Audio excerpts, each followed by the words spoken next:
Welcome to the Tipsy Exchange, where your hosts get tipsy and exchange ideas on a specific topic. With a few sidebars and tangents, it all depends on the tipsiness level. We'll kick off each episode with a toast. Feel free to join us, but please drink responsibly. I'm Berly. I'm LA. Now let's get tipsy. Hello, LA. Hello, Berly.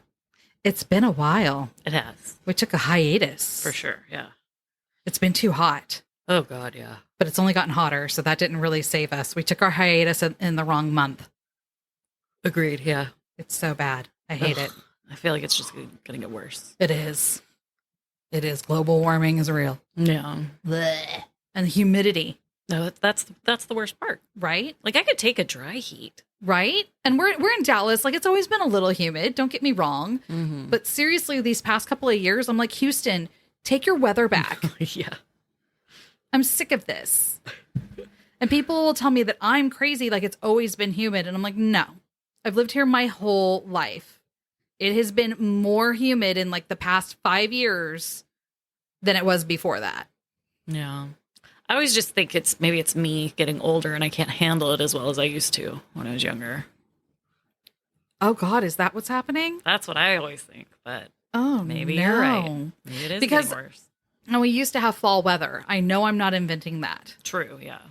I can't remember the I haven't last seen time. it in a while. Right? It's been a very long time. Yeah. We've been going from summer to winter and then back to summer with like maybe a week or two of fall, maybe a week or two of spring. Yeah.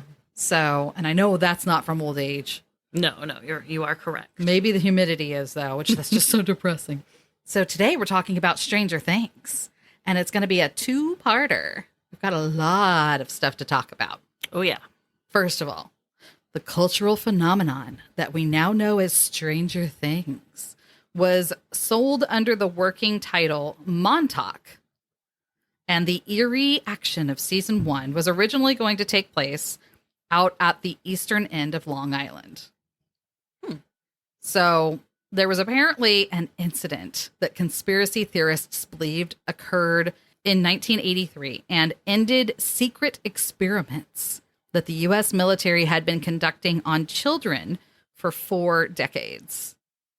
So today we're going to talk about what the hell happened in Montauk. Because I don't know about you, but I've seen multiple articles that it's like, oh, Stranger Things, inspiration, Montauk. And I'm like, what the hell is that? I think when it first came out and I was looking up stuff, I remember that sounds very familiar. Right? So, And yeah. I'm like, what is that? I have no idea. So we're going to find out what that is. And yes, listeners, there will be spoilers for season 4 of Stranger Things, but that'll be on our next episode. So Nice. Hopefully you'll be caught up by then.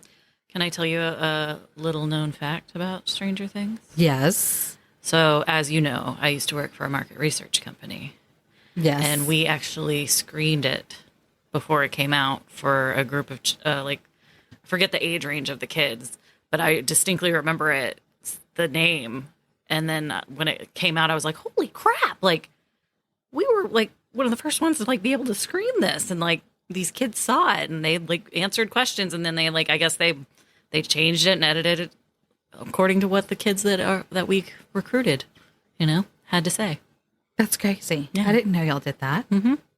Huh. How do we get in on that? And my little cousin was in it too. That's the only way I knew because he told me about it, and then I was about to ask, did you get to watch any of it? Any of the original? no, I mean we printed out a bunch of stimulus and stuff for them to look at, so I kind of saw the vibe of it, but we didn't get to actually see it. I mean, So- I probably should have gone back in the recordings and watched, but that's frowned upon. So you had your own little experiment on a bunch of kids. Exactly. That's- Well, it wasn't mine. It was I was just helping my clients out with it. Sure. That's what all the lab coats say. Hey, gotta do what you gotta do. Make that penny, Make that money. Chang chang. Mm-hmm. So let's kick off the episode today with a quote from Dustin Henderson. Oh, too cute. Dusty Bun. Oh my God, that's so cute. Dusty buns. I am on a curiosity voyage and I need my paddles to travel. Cheers. Cheers. Cheers Which- to those paddles. That reminds me. Mm-hmm. I would like to say that Mr. Scott Clark the science teacher from season 1, 2, and 3, the middle school science teacher, is an underrated character on Stranger Things, in my opinion. I love him so much. Like, He must be, because I don't remember him. He talks to the kids and explains things to them in such a respectful way. He never talks down to them. Even whenever Joyce Byers, when she was having the issue with the magnets and she went to his house and he explained to her how a machine like could be powerful enough to demagnetize the magnets. Oh, yeah. And like whenever the garage is opening up and it's like Weird Al, My Bologna playing and he's in those shorts and everything. I love him. You know what? He could get it. Oh, yeah? He could get it. I'd have to look him up again. I think so. Brainy is the new sexy. Oh, really? Yeah. Right? I don't know if it's new. Duffer Brothers. Who doesn't want a smart person? Give us more Scott Clark. Scott Clark, is that the character's name? Yeah. Mr. Clark. Do you know who Scott the actor Clark? is? No idea. No. I have to disagree. He could not get it. Not this. Well, like I'm so not. No. You can't do like this. I'm surprised. He's so sweet in the show, Hang though, on. and he's so smart. And he like he explains to them whenever I don't remember what he was talking. He was talking about the gate. He was like explaining the gate and like punched the pencil through a piece of paper and whatever. Maybe it's the stash. I don't know. I need to see him without that stash. But he is cute in a dorky way. Right. So, like it's the personality. It's the personality yeah. that makes me say he could get it. I mean, hey, you know, That I've been counts. surprised in my life. Right. Thinking somebody couldn't get it. And then I'm like, oh, wait a minute. I've been disappointed in my life. Sure, that too. Both ways, honestly. Which I'm sure I've done the same for others, you know? Right. Oh, man. Okay, so back to Montauk. So rumors that the U.S. government had been conducting experiments in psychological warfare in Montauk at either Camp Hero or the Montauk Air Force Station began to bubble up in the mid-1980s. Preston B. Nicholas legitimized the theorizing when he detailed the supposed events in a series of books. In The Montauk Project, Experiments in Time, Nichols recovered repressed memories about his stint as a subject in a mysterious experiment. Soon, others involved with the Montauk Project came forward to corroborate some of Nichols' seemingly outlandish claims. So that's how all this started. Okay. As these and other subjects recovered more of their memories, they gave numerous interviews about their involvement in experiments involving space, time, and other dimensions. Depending on the interview and when it was documented, the scope of what was happening in Montauk is expansive enough to include many other conspiracies. As of now, the going narrative leading up to the 1983 incident begins during World War II with a much more famous covert military operation, the Philadelphia experiment. After seeing the film of the same name, The Philadelphia Experiment, in 1988, 57-year-old Al Bielek, Bielek, sound good? Bielek couldn't shake the eerie feeling that he'd seen it somewhere before. So basically, if you haven't seen the Philadelphia Experiment, in the 1984 movie, it's adapted from a book about this same conspiracy, and it follows two sailors serving on the USS Eldridge during World War II. Just like in history, the experiment crew finds itself and the ship blinked 40 years forward in time.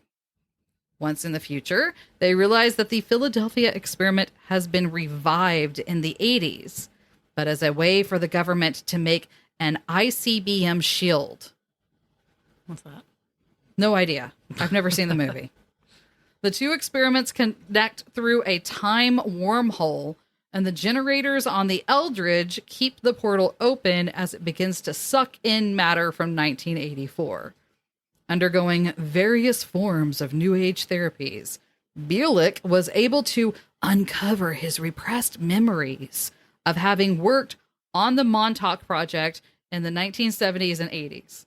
He also ascertained that his memories had been locked away to keep the experiment secret. As his memories came flooding back, he learned that his name wasn't Al Bielek at all. He was born Edward Cameron.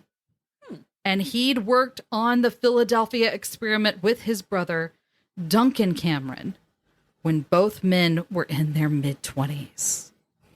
So they're not brothers anymore? They don't remember each other? We haven't gotten that far yet. Oh, sorry. But yeah, I don't know if Duncan had a fake name.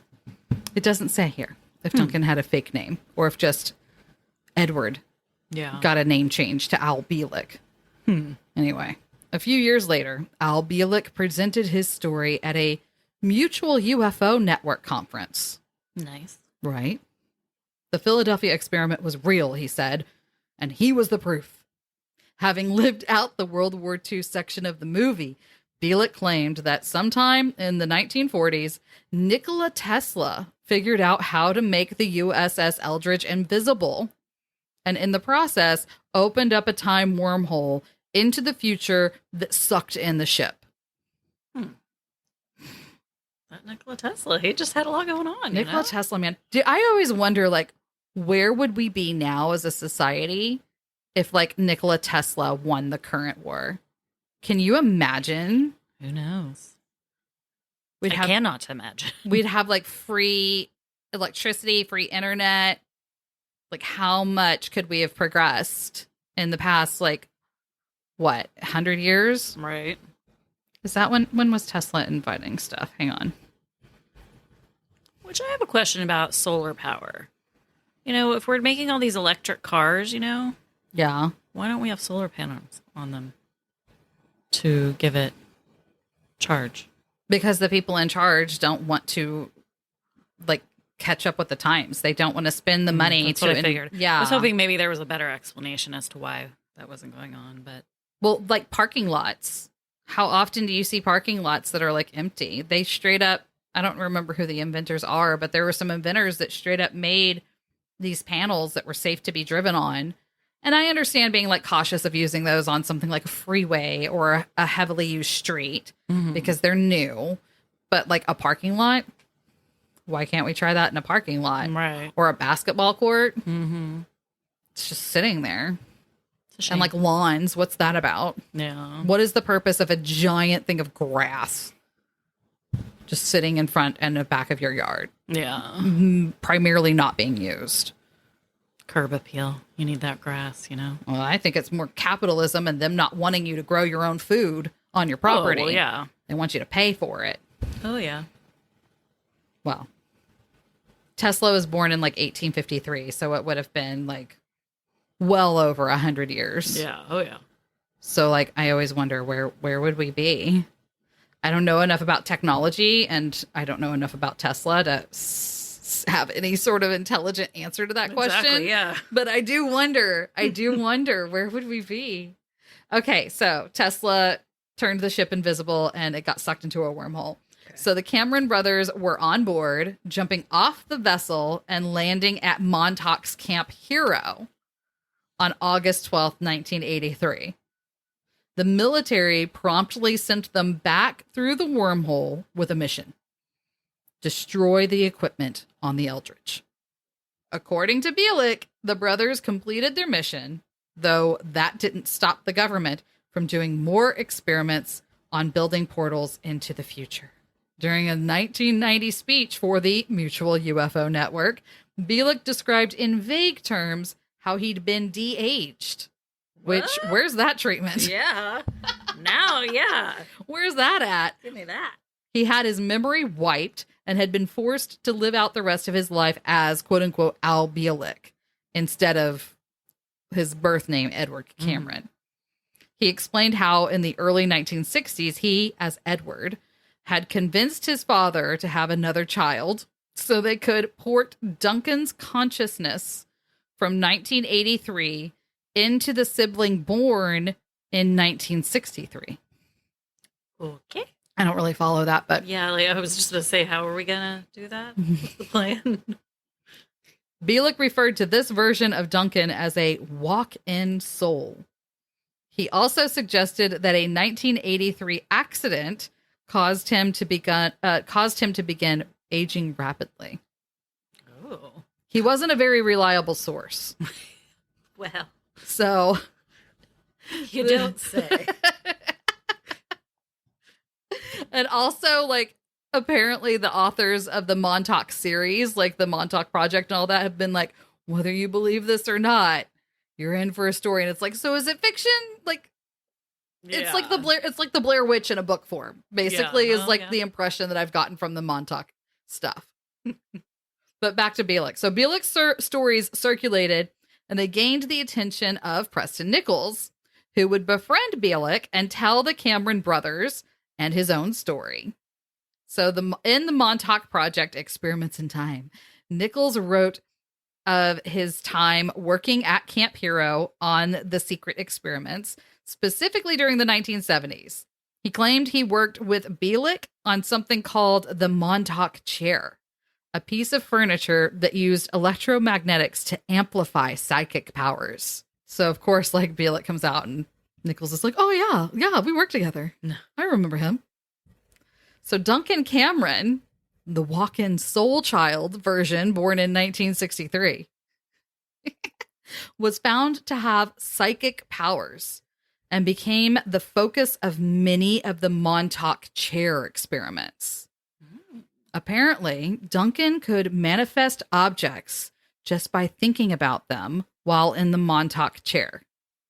Here's one of the experiments that Nichols describes, okay? So just remember, you're thinking about the show. We're thinking about Stranger Things as we're hearing this stuff. So the first experiment was called the Seeing Eye.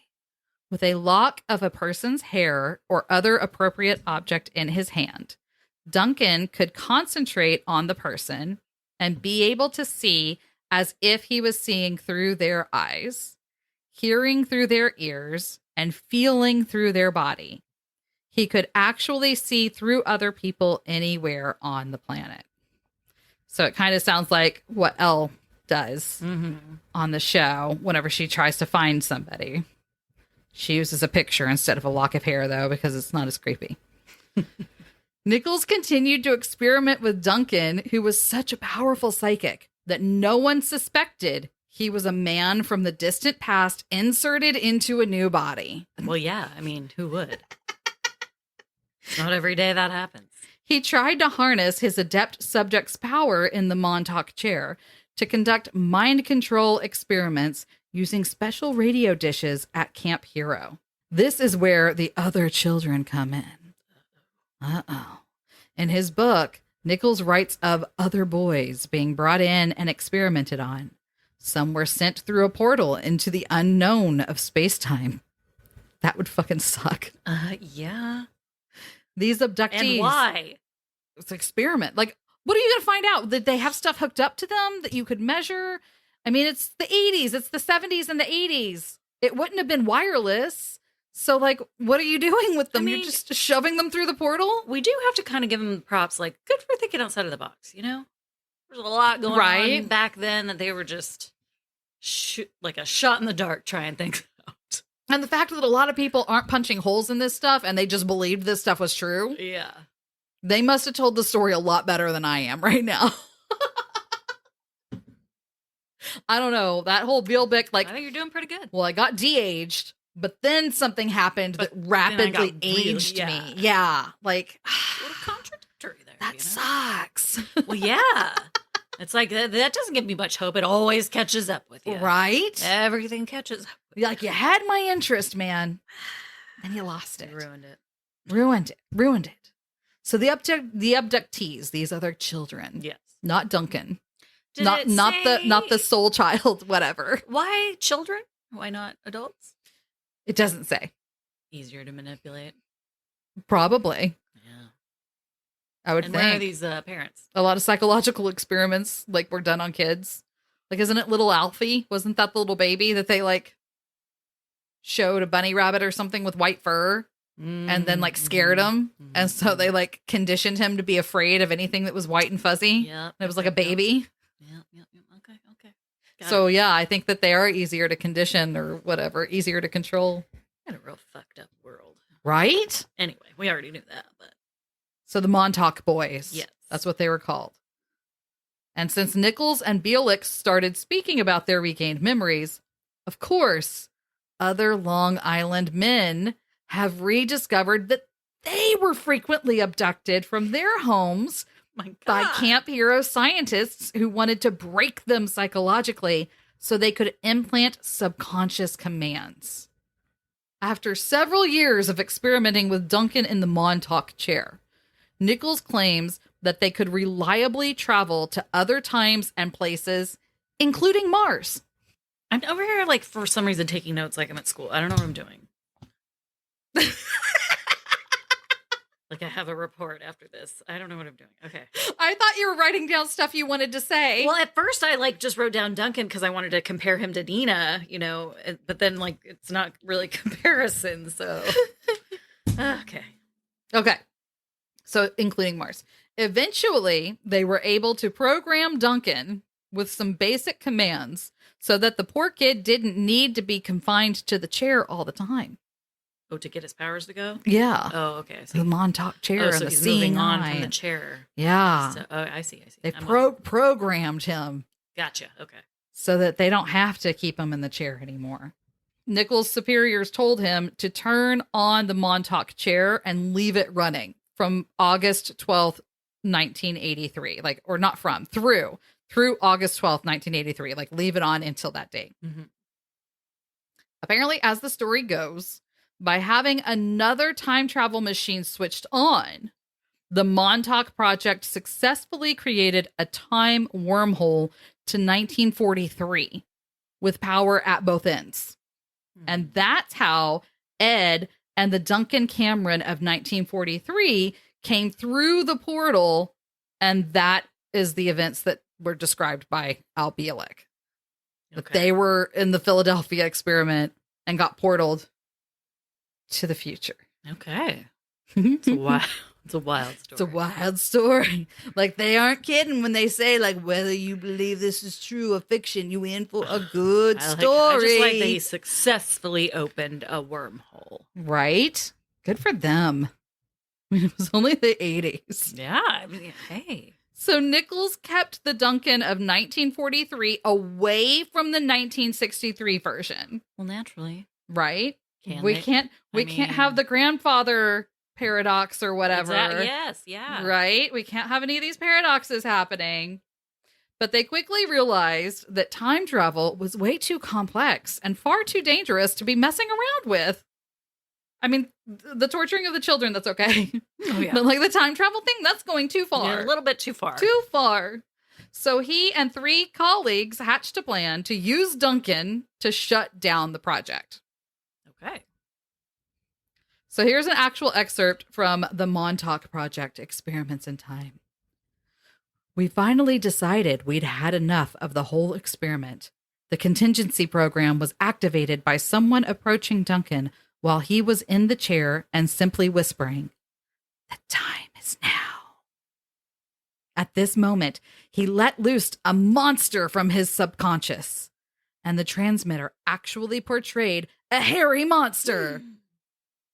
It was big, hairy, hungry, and nasty. I thought you were going to say Bigfoot. It was Bigfoot. Okay. But it didn't appear underground in the null point. It showed up somewhere on the base. It would eat anything it could find, and it smashed everything in sight. Several people saw it, but almost everyone described a different beast. It could have been Bigfoot. Yeah. Maybe that's where he came from. Maybe that's why people he originated in Montauk. What's the origin story? Yeah, there you go. That's what I was thinking of. So Nichols had to smash all of the equipment that powered the Montauk chair before the beast disappeared back into nothingness. Or did he? Yeah. It is always like up on the Northeast. Like he ventured down from New Jersey. He was like, well, it sucks here. Let's go down further. So that incident, plus the successful time anchor that was built between August 12th, 1943 and August 12th, 1983, ensured that the project would be shuttered. Employees were then brainwashed, of course, and in 1984, the lower levels of the base were filled with cement, which they actually did in Stranger Things. Whenever they shut down the lab in Hawkins, they filled it with cement. So there's another tie-in there. Very nice. Some testimonials from Montauk survivors make mention of alien life forms, either of the classic gray-skinned variety or something weirder, like giant lizard people or extra-dimensional beings that appear in a humanoid shape made of hollow glass. Oh. That makes me think of that Michael Shannon movie with the little boy. Midnight something. Midnight something? Not Midnight Mass. No. That's the vampire movie. I know. What is it? It's Midnight's in the title. Midnight. Let me Google it. Okay. Michael Shannon. Michael Shannon can get it. He can get it. He can get it. Surprisingly. He was like a sneak attack. Yeah, he's like a Matt Smith. Yeah. Yeah. Ooh, his picture on IMDb is a nice picture. He has a lot of nice pictures. Let's see here. Midnight Special. Yeah, see, I knew. Yeah. Yeah, Midnight Special. Okay, so like those figures, like they kind of looked like yeah.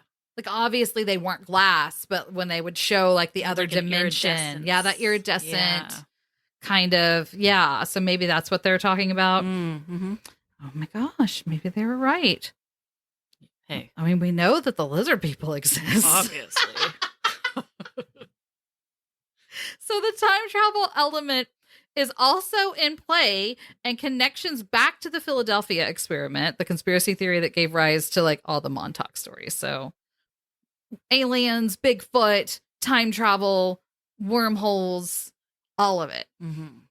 The bulk of the Montauk project is set around the same time as Stranger Things, but true believers like Nichols and Bielik, up until he passed away in 2011, maintain that these experiments dealing with the expansion of human consciousness and future technology are still going on somewhere, somehow. Oh, I bet. Today. Yeah. I mean, it's interesting that was like in Montauk of all places, because that's like a pretty like, isn't it like it's like where some people who don't go to the Hamptons go to Montauk. I have no idea. I've never even heard of Montauk outside of the Montauk pretty experience. Sure it is.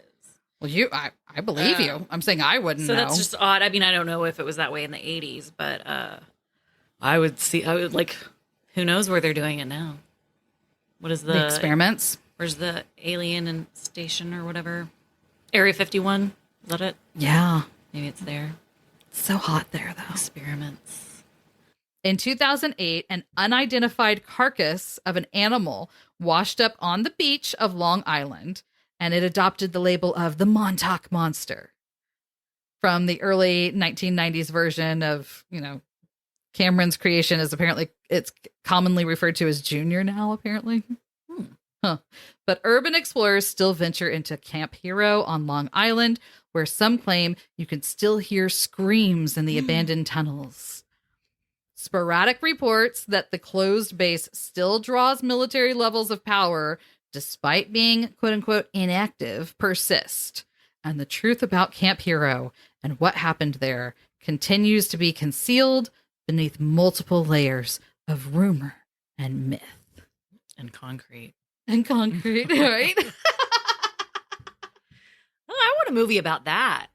I don't know. Well, I mean, the series is kind of like that. Yeah. It's hard to do stuff when you have unreliable narrators, right? Yeah. You can't, they aren't really reliable. Yeah, true. I mean, Bielik doesn't get very detailed on anything.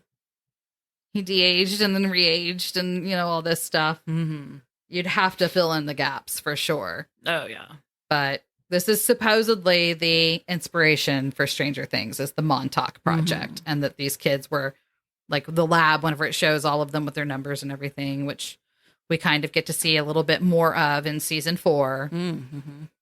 So that was kind of Which I always kind of wanted a little more. I was like, from the first seasons or so, like, and I think it's because I read something about how it was kind of based off of this. Well, and it's like number 11, who were the other numbers, Exactly, which we got to meet number 8 in season 2. Mm-hmm. But it's like, okay, there's a number 11, there's a number 8.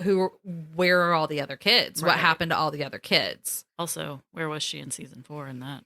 Oh my gosh. Lineup. We will talk about that on the next episode. Okay. No spoilers. Okay. But I have some words to share about that. Okay. For sure. Because I thought we were going to get to see her in season 4. Well, yeah. It's not really a spoiler to say that we didn't get to see her. But that was kind of like a content. Like I totally thought we were going to get to see her in season 4. The name of it, but like a continuity. Yeah. Like what? Hello. That's where is she? Yeah. And where was Mr. Clark? He wasn't in this season at all. But they were all there in the lineup, 1 through 11, 12 or whatever. So I didn't see her. But she left at some point, remember? Not that young though, right? Well, they don't really tell us. True. They didn't really tell us when or why she left. Yeah. But I have some spoilery thoughts on that we'll have to talk about later. But I definitely was excited to see that they did flashback to that because, you know, whenever we see flashbacks in 1, 2, and 3, it's always just like 11 and Papa. Mm-hmm. Papa. Yeah. Papa's still got a great head of hair on him. Matthew Modine is fine. Like, good for him. Good for him. He's still fit. Mm-hmm. Yeah. He can carry me home. I'd piggyback that. I'd piggyback that ass.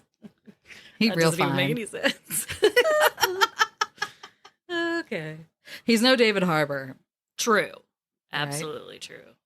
So he's no Hopper or David Harbour. Right. Both. Yeah.